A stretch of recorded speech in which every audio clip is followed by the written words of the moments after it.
किसी भी कीमत में अपराधी को नहीं बख्शा जाएगा। उनकी सर्किल कैसी है, उनकी फ्रेंडशिप कैसी है, उनका आने जाने का टाइम कब का है, बात करते करते और वो अपने कपड़े उतारने के लिए खुद उतारेगी, अगले को आग्रह करेगी और इस तरीके से एक न्यूड। सारा दर्शकों राम राम, मैं अरविंद और थे देख रहे हो खबरियो। आज पूछा बात झुंझुनू जिले के गुड्डागोड़जी तहसील में। गुड्डागोड़जी तहसील में आज गुड्डा थाने पर आप पूछे तो गुड्डा थाने पर एक एन के शख्सियतों थाने मिलवासियों जठे वह काम करियो है तो बठे बठे आपकी एक अनूठी छाप छोड़ी है। ईमानदारी, कर्तव्यनिष्ठ और एकदम साहस बंद काम करे है वीर सिंह जी ही। हाँ सर, गुड्डागोड़जी थाना में थारो पहले तो बहुत बहुत स्वागत। Thank you. अब सर मनिया तो पुलिस भर्ती ज्वाइन करने की प्रेरणा कठाऊ मिली। सबसे पहली बात तो यह है कि मैं 89 में पुलिस में कांस्टेबल के पद पर भर्ती हुआ। भर्ती होने के बाद में फिर मेरा स्पोर्ट्स में इंटरेस्ट था पहले से ही, तो मैंने कुश्ती और जूडो मेरे गेम थे। ये गेम लिए मैंने। गेम करने के बाद में राजस्थान पुलिस की तरफ से काफी संसाधन और फैसिलिटीज मिली मेरे को। इसी क्रम में मैंने ऑल इंडिया पुलिस में मेरा मेडल आया। ऑल इंडिया पुलिस में मेडल आने के बाद में 4 साल की नौकरी में मेरा हेड कांस्टेबल का प्रमोशन दिया डीजी साहब ने, वही मैट पे दे दिया था। उसके बाद में मैं 2001 में एसआई बना। 2001 में एसआई बनने के बाद में और 2009 में मैं सब इंस्पेक्टर का प्रमोशन हुआ मेरा। सब इंस्पेक्टर बनने के बाद में फिर अनवरल थानाधिकारी की जिम्मेदारियां वो मैंने निर्वहन की हैं, जिसमें सबसे पहला पोस्टिंग मेरा गोविंदगढ़ हुआ है जी, सेकंड अधिकारी के तौर पर। लेकिन वहाँ अच्छी सी लगन से और बढ़िया कर्तव्य निष्ठता के साथ मजबूती से काम करने के बाद में वहाँ मेरे को इंचार्ज लगाया गया। एक ही थाने का कार्यकाल 4 साल का रहा। वहां से जाने के बाद में फिर मेरा ट्रांसफर हुआ। ट्रांसफर होने के बाद में चुनाव की आचार संहिता में मैं जिला दौसा में पहुंचा। दौसा में पहुंचने के बाद में जो दौसा जिले का सबसे क्रिटिकल थाना था, जहाँ सांप्रदायिकता और तमाम तरीके के ये गुर्जर आरक्षण आंदोलन वगैरह हुए थे, इनके कारण वो सेंसिटिव था, उस थाने में मैं थानाधिकारी के पद पर रहा। उसके बाद में कोलवा थानाधिकारी, फिर वापस सिकंदरा थानाधिकारी के पद पर अधिकारियों ने विश्वास जताया कि हाँ भाई अच्छा काम किया है, क्राइम कंट्रोल भी किया है और लाइजनिंग के साथ पुलिसिंग किया। वापस सिकंदरा के बाद में फिर मैं मेहंदीपुर बालाजी जो आस्था धाम है, जिसमें काफ़ी बाहर के लोगों की आमद रफ्त रहती है, वहाँ करीब 2 साल के करीब मैं एसएचओ रहा। उसके बाद में फिर मैं दौसा में ही सैंथल एसएचओ रहा। सैंथल के बाद में फिर मैं बसवा एसएचओ रहा। बसवा के बाद में फिर मेरा ये आचार संहिता में ट्रांसफर हुआ, तो मैं फिर अलवर में भिवाड़ी फेज 3 एसएचओ रहा। और उसके बाद में अलवर में ही बहरोड के पास मुंडावर है, जो सीआई के थाने थे तकरीबन, उनमें मैं सब इंस्पेक्टर पीरियड में एसएचओ रहा। यहाँ से आने के बाद में फिर मैं जयपुर ग्रामीण में ट्रांसफर हुआ मेरा। जयपुर ग्रामीण में ट्रांसफर होने के बाद में मैं किशनगढ़ रैनवाल एसएचओ रहा। किशनगढ़ रैनवाल से मैं सीआई के पद पर मेरी पदोन्नति हुई और यहाँ से जाने के बाद में भरतपुर संभाग में करौली पहुंचा। करौली पहुंचने के बाद में नादोती जो काफी विस्तृत एरिया था, उसका काफी निश्चित ज्यादा बड़े भूभाग में था वो थाना, जिसमें करीब 4 चौकियां थी, वहां मैं थानाधिकारी रहा। वहां से जाने के बाद में फिर मैं हिंडौन कोतवाल रहा। हिंडौन कोतवाल के बाद में अभी आपके जिले में आया हूँ। जिले में आने के बाद में अभी ये गुड़ागोड़जी थाना अधिकारी का पद मैंने ज्वाइन कर लिया है 23 तारीख को। यहाँ आने के बाद में जो भी यहाँ के क्राइम है, जो भौगोलिक स्थिति है, जो थाने की सीमाएं, जिस तरीके का यहाँ क्राइम है, उसके बारे में अभी एक्सरसाइज की जा रही है। All over crime control plus एक अच्छी सी लाइजनिंग की पुलिसिंग, जिससे जो हमारे राजस्थान पुलिस का स्लोगन है, आम जन में विश्वास और अपराधियों में भय, उसी स्लोगन के आधार से हम काम करेंगे। हम कोशिश करेंगे कि एक सुरक्षा प्रहरी बन के आप लोग निश्चिंत होकर के चैन की नींद ले सकें। किसी भी कीमत में अपराधी को नहीं बख्शा जाएगा, चाहे वो कितना भी उसके पास में अप्रोच हो, कितना भी, लेकिन सबको दरकिनार करके और बिल्कुल कानून के आधार से एक अच्छी सी पुलिसिंग का नजारा पेश करेंगे। पूरे जोश और आत्मविश्वास के साथ में, पूरी एनर्जी के साथ में गुड़ागोड़जी में काम करेंगे। अभी एक थारो जिया मुंडावरा थे बड़े टूटी जना, एक हरियाणा गोतस्करा की गाड़ी आई तो वह गाया ने पीछे छोड़ के हरियाणा पुलिस पर भी फायरिंग करके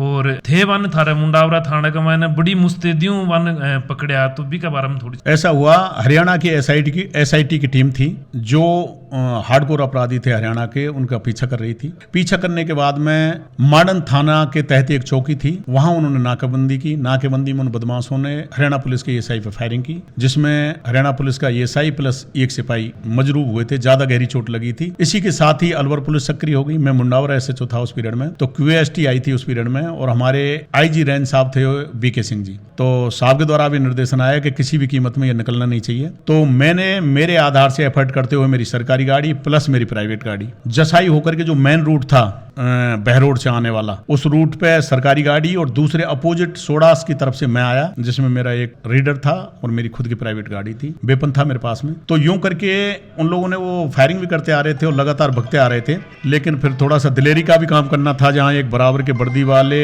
आदमी, कोई एक बदमाश आदमी फायरिंग करके भग रहा है, तो फिर हमें अपना साहस और जुनून भी दिखाना था। तो हमारे साहस के आगे वो धराशायी हो गए और वो गाड़ी खड़ी करके भगने लगे तो उनका पीछा करके और हमने उनको दबोच लिया, दबोच करके और अधिकारियों को सूचना दी। सूचना देने के बाद में और इस तरीके से उनको डिटेन किया। तारो सबसे लंबो कार्यकाल कौन से थाना पर है? सबसे लंबा कार्यकाल मेरा मेहंदीपुर बालाजी और गोविंदगढ़ जयपुर ग्रामीण। गुड्ढागोड़ जिम थे 23 तारीख ने ज्वाइन करी है, महज आज 30 तारीख हुई, 7 दिन हुए हैं। 7 दिन में 2 जगह बड़ी काफी दिनों पकड़ में गुनहरा है। एक तो नाबालिग ने अपहरण को, बलात्कार को एक आरोपी हो जुकान गिरफ्तार करे है। एक कोई गुड्ढागोड़ जी का व्यापारी की लूट की वारदात को थे खुलासो करे है। तो इकले थान बहुत बहुत धन्यवाद। लेकिन ये अपराधियों गिरफ्तार करे ये इसमें से 4 अपराधी तो ऑलरेडी पहले मुकुंदगढ़ पुलिस ने डिटेन कर लिया था, वहां भी वारदात की थी इन्होंने। तो उसके बाद में वैसे हमारे जो पुलिस अधीक्षक हैं वो काफी संवेदनशील हैं इस क्राइम के बारे में। उन्होंने पहले से ही अपनी रणनीति तय कर रखी थी और जैसे मैंने ज्वाइनिंग किया तो मेरे लिए एक टास्क भी दिया था। यहाँ कोई एक बच्ची भी बाहर गई हुई थी जिसका हैवियस लगा हुआ था। तो यहाँ की टीम भावना और साइबर सेल और साइंटिफिक इन्वेस्टिगेशन के आधार से उस लड़की को औरंगाबाद महाराष्ट्र से डिटेन किया है, उसको दस्तयाब किया है। दस्तयाब करने के बाद में जो भी तकमीलात है वो की है हमने। उसके बाद में जो लड़का उस नाबालिग बच्ची को भगा के ले गया है, उससे पूरी तफ्तीश करने के बाद में उसको जेल में दाखिल करा दिया गया है। इसके बाद में जो ऑलरेडी 2 वारदात हो चुकी थी यहाँ लूट की, जिसमें से 4 बंदे तो वो मुकुंदगढ़ पुलिस ने बंद करके और उनको जेल भेज रखा था, उनको तो प्रोडक्शन वारंट पे लिया है। उसके बाद में इस पूरी घटनाक्रम का जो मास्टरमाइंड है उसको मेरी टीम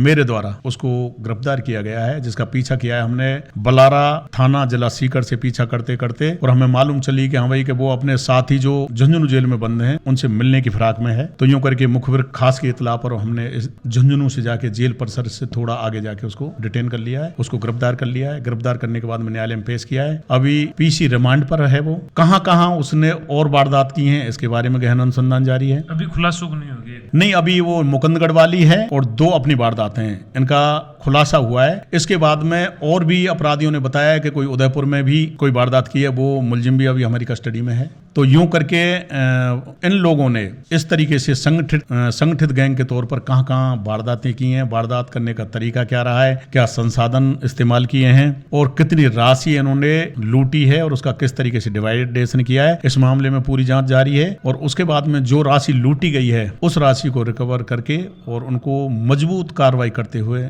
जेल भेजे। अभी अब बात करा तो जिया दोसा जियान के शहर में रहे कि जो गुज्जर महा एक आंदोलन हो, बिगमाने भी मतलब आपका आंदोलन आपकी मांग के लिए कर रहा है, लेकिन बयान का माने थे ऐसा चोरिया हो तो गुड्ढा दोसान देखता तो थाने के लाग रही होगी क्राइम ज्यादा ही है कमी, और आप कितना दिन हम कंट्रोल हो जाएगा? नहीं, उस साइड के क्राइम को देख करके यहाँ की जो क्वालिटी है क्राइम की वो अलग तरीके की है, वहाँ अलग तरीके के क्राइम है। लेकिन उसके बाद में वहाँ जिस तरीके की संवेदनशील पुलिसिंग है उसके आधार से वो ऐसा कुछ यहाँ नहीं है। लेकिन जो भी नॉर्मल अपराध हैं, जिस तरीके से लूट है, चोरी है और उसके बाद में और ये जिस तरीके से आपसी लड़ाई झगड़े के मुकदमे हैं, ये ज्यादातर हैं। तो इनके लिए हमने कार्य योजना बना ली है। कार्य योजना बनाने के बाद में व्यवस्थित तरीके से हर क्राइम पर कंट्रोल करते हुए और एक लाइजनिंग के साथ आप लोग पब्लिक के सहयोग के साथ में एक बेहतरीन पुलिसिंग का नजारा पेश करेंगे आप लोगों को और एक अच्छा सा रिजल्ट देंगे। अब भी गुड्ढागोड़ जी की जनता थे क्या संदेश देना चाहिए? अभी मैं जो ये मोस्ट इंपोर्टेंट अरविंद जी अच्छा क्वेश्चन किया है आपने। मेरे द्वारा जो गुड्ढागोड़ जी की जनता को, क्या पूरे झुंझुनू जिले को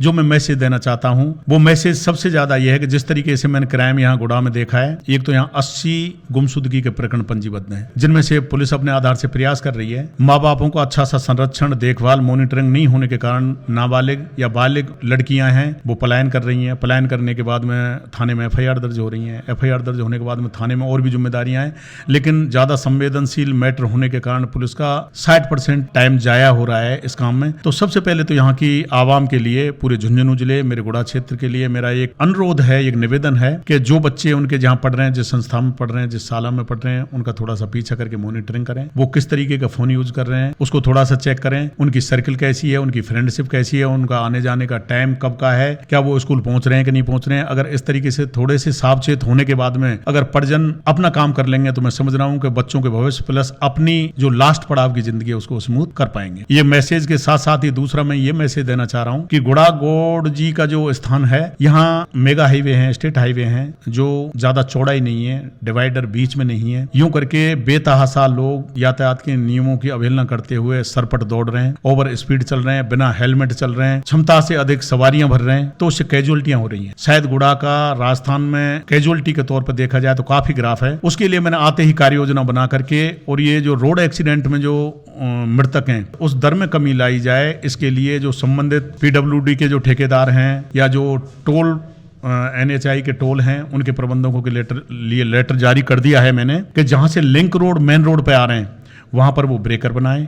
जहां घुमाव है रोड पर या कोई वृक्षों से रास्ता अवरुद्ध हो रहा है उसको क्लियर करें और उसके बाद में सांकेतिक और प्रतीकात्मक चिन्ह लगाएं जिससे कि जो चालक है उसको मालूम चल सके कि हाँ भाई इस जगह पे भयंकर मोड़ है, यहाँ आबादी क्षेत्र है, यहाँ स्कूल है, तो अपनी स्पीड स्लो करें। मेरी कार्य योजना बना करके और मेरे एफर्ट हैं वो जारी कर दिए हैं। इसके साथ ही प्रभावी MB एक्ट की कार्रवाई भी मैं करूंगा, जिसमें ड्रिंकिंग ड्राइविंग है 185 MB एक्ट की कार्रवाई करूंगा। पिया हुआ अगर आदमी मिलता है तो उसकी गाड़ी जब्त और उसको गिरफ्तार करेंगे। एक मेरो लास्ट सवाल और ऐसी जियां आजकल क्राइम करना को तरीको ऑनलाइन ठगी है और है, तो इसका भी मामला अपने ज्यादा बढ़ता जा रहे हैं, तो इसके बारे में सारी अच्छा, इसके बारे में भी मैं आपको अवगत करा दूं कि आज से 3 दिन पहले मैंने एक पत्रिका में अपना वो दिया है इंटरव्यू और उसमें सावचेत किया है। जिस तरीके से मैंने अभी पिछले 4 दिन में देखा है कि कई लोग साइबर ठगी के शिकार हो रहे हैं, जिसमें साइबर का जो अभी बेहतरीन तरीका है उन्होंने अपनाया है ठगों ने, वो ये है कि आपकी DP चुरा ली, फोटो ले लिया,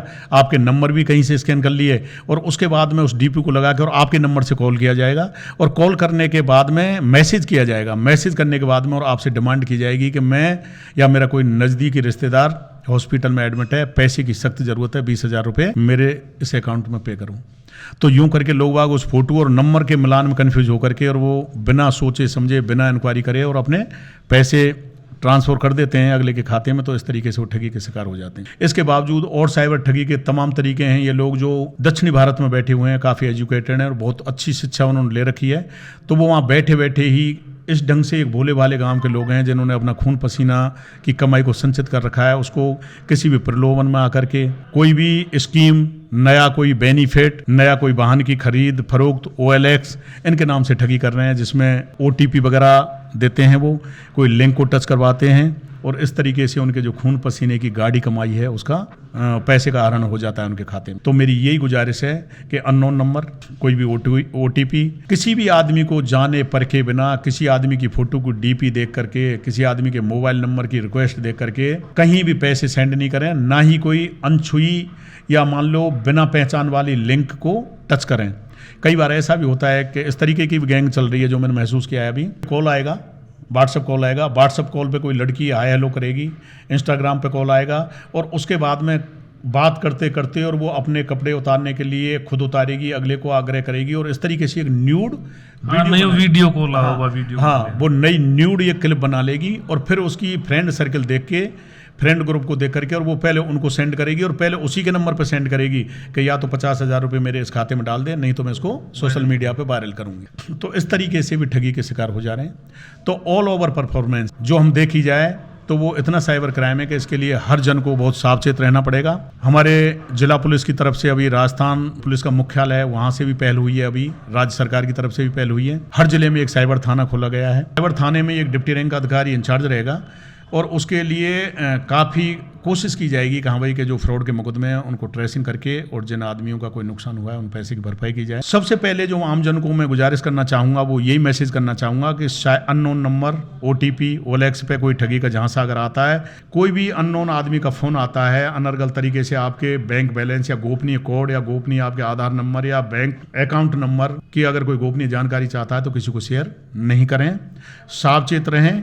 फिर भी अगर किसी के साथ कोई दुर्घटना हो जाती है तो अपना साइबर का एक ऐप है और एक नंबर है व्हाट्सएप 1930 उस पर कॉल करें। कॉल करने के बाद में जो राशि का आहरण किया है उन्होंने, जो ठगी की राशि गई है, वो फ्रीज हो जाएगी आपकी ये कंप्लेंट के बाद में, और उसके बाद में वो वापस आपके खाते में वापस आ जाएगी। इसलिए पहले तो सावचेत रहें। तो जी हाँ, नाम से ही प्रतीत हुआ है वीर सिंह गुज्जर, वीर ही, वास्तव में वीर ही, काम भी आगा बहुत सराहनीय ही। अभी गुढ़ागोड़ जी में पूछता ही 3-4 केस इन जगह वो खुलासो कर दियो है। पीछे भी जठे जठे रह के बड़े बड़े आपकी अनूठी छाप ही छोड़ी है आगे द्वारा बताया गया। और गुढ़ागोड़ जी का व्यापारी ही जनता है जकाकन भी कड़े ना कड़े है कि संतोष से पहुंचे है कि अपने कठे ना कठे न्याय मिलने की जरूर पुलिस की पूरी कोशिश कर रही है। और एक संदेश बहुत बड़ो ये दियो है कि जका भी बच्चा पढ़वा ना हुई स्कूल में, तो माँ बापा ने भी मतलब सोचना चाहिए कि अपना बच्चों स्कूल में जा रहे हैं, कॉलेज में जा रहे हैं कि या कड़े जा रहे हैं। तो वीर सिंह जी के बारे में थारी क्या राय है, कमेंट बॉक्स में मन कमेंट करके जरूर बताओगा। देखता रहो खबरियो, लाइक शेयर सब्सक्राइब जरूर करियो। जय राजस्थान।